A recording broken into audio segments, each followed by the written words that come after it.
Oi, essa é a nossa 10ª atividade e a 5ª sobre as figuras geométricas, e o tema dela será quebra-cabeça. Nessa atividade, vamos trabalhar com a figura do retângulo e com as ideias de composição e recomposição das imagens. Os materiais necessários serão uma folha de papel branco, uma caneta, cola, tesoura e uma figura. Essa figura pode ser uma figura de uma revista, de um jornal ou mesmo um desenho que a criança fizer. Para tornar acessível a atividade às crianças com deficiência visual, vamos usar um papelão ou um papel grosso e o barbante. Vamos começar.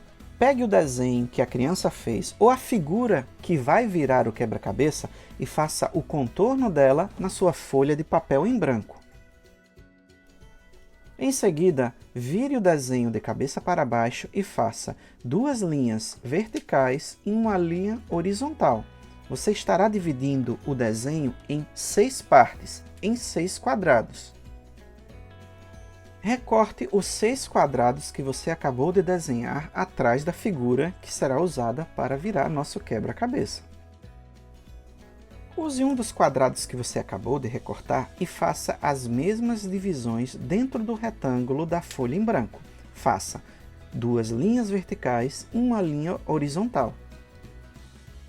Como sempre, escreva as palavras nome e data na parte de baixo da folha. Agora vamos ver como tornar acessível a atividade para as pessoas com deficiência visual. Não utilizaremos uma figura para fazer o quebra-cabeça. Vamos utilizar um pedaço de papelão ou papel grosso.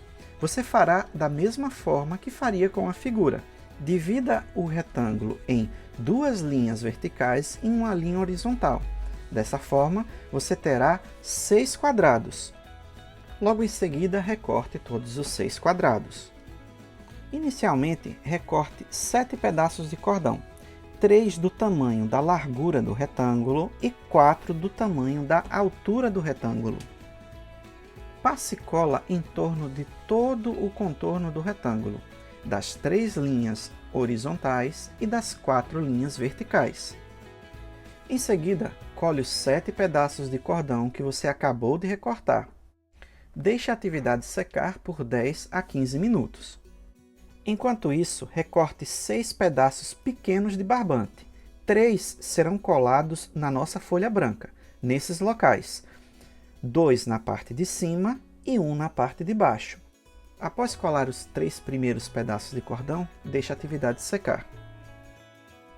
Pegue 3 quadrados dos que você recortou num papelão ou papel grosso e cole 3 pedaços de barbante, um em cada quadrado. Lembre de deixar o barbante na mesma posição que você colocou na nossa folha em branco. Vamos ver como aplicar a atividade com as crianças que não são deficientes visuais. Organize as peças no lado direito e a folha no lado esquerdo. Demonstre à criança como se monta o quebra-cabeça. Em seguida, retire as peças de cima da folha. Coloque uma quantidade muito pequena de cola dentro de cada um dos quadrados. Em seguida, espalhe. Peça ou ajude a criança a montar as peças no seu local adequado. Segure a mão ou o pulso da criança se houver necessidade. Lembre que durante a atividade você deve conversar com a criança, falar sobre as cores, sobre as formas, sobre as letras e os números que aparecem na figura. Agora vamos ver como aplicar a atividade com as crianças com deficiência visual. Inicialmente, faça com que a criança explore com as mãos cada uma das peças do quebra-cabeça, bem como a folha em branco onde as peças serão afixadas. Em seguida, peça ou ajude a criança a montar o quebra-cabeça. Lembre sempre de conversar com a criança sobre como é a textura de cada peça e também da folha em branco, dos espaços vazios e dos espaços que têm um pedaço de cordão. E aqui chega ao fim nossas atividades com as figuras geométricas. Até semana que vem. Tchau, tchau!